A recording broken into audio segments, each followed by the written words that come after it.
Vejo em Portugal um debate público muito preocupado sobre as nossas dificuldades e necessidades de curto prazo e também sobre questões como as opções a fazer sobre a sustentabilidade dos serviços de saúde e de segurança.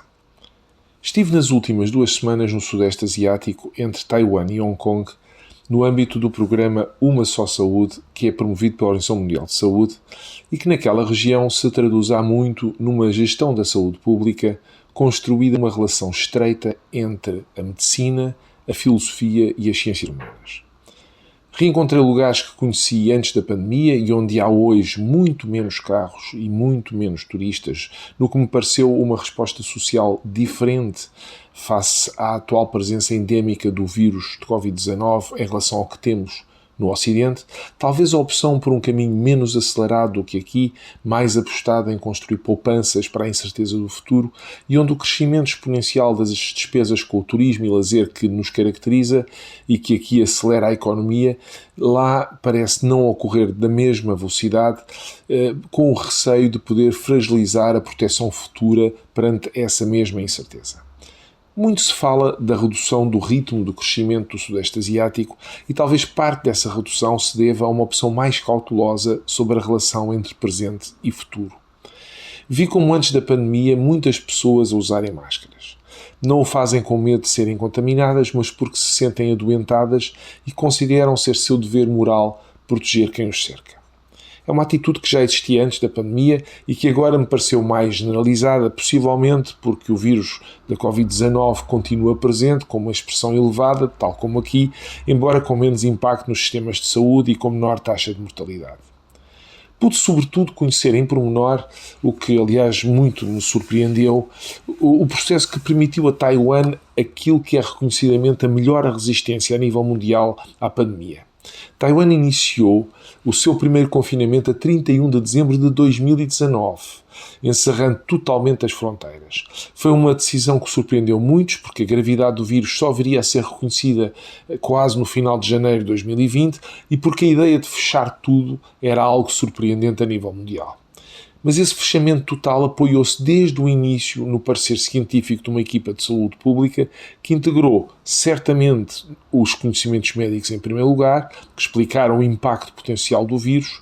mas também matemáticos com simulações rigorosas sobre o potencial da pandemia apoiados nas pandemias anteriores e de humanidades, e esta é a diferença e a especificidade do caso de Taiwan, é que a contribuição das ciências humanas foi fundamental para a estratégia de antecipação dos comportamentos humanos, das dúvidas, dos receios, das desconfianças, das ansiedades e também do acompanhamento da perplexidade e também do isolamento das pessoas. O resultado foi que Taiwan não teve nenhum pico de pandemia em 2021 e que esta pandemia, na verdade, só chega a Taiwan, apesar de estar ao lado da China continental, a partir de maio de 2021, quando a doença já era melhor conhecida e combatida a nível mundial. Embora a reação à pandemia por parte da sociedade tenha sido semelhante ao resto do mundo, quer dizer, orientada para a defesa da vida e não da economia de curto prazo, há diferenças importantes que eu creio que estão relacionadas, na verdade, com a noção de património, com a dimensão cultural daquela parte do mundo. Enquanto por cá separamos tudo, saúde para um lado, economia para o outro, cultura para um gueto qualquer, no Sudeste Asiático há uma ideia de integração total das dimensões da vida. A noção de que o património é, sobretudo, uma continuidade que ajuda a ver o futuro a médio e longo prazo, a partir, digamos, de um conhecimento sobre o passado. O cuidado com quem nos cerca, que é ilustrado pelo uso das máscaras, é outro exemplo da mesma ideia. Nós estamos no Médio Tejo, que é uma região pequena e com muitos problemas que se projetam para um futuro não muito distante, mas que muitas vezes evitamos falar, sobretudo relacionados com a perda da população e o envelhecimento. A noção de que a saúde pública faz parte das humanidades, que na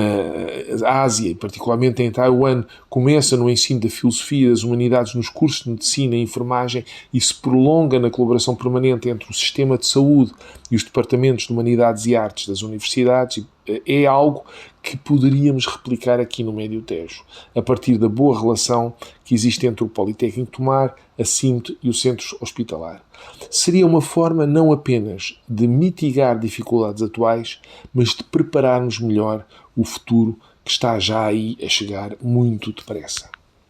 Um bom dia para todos.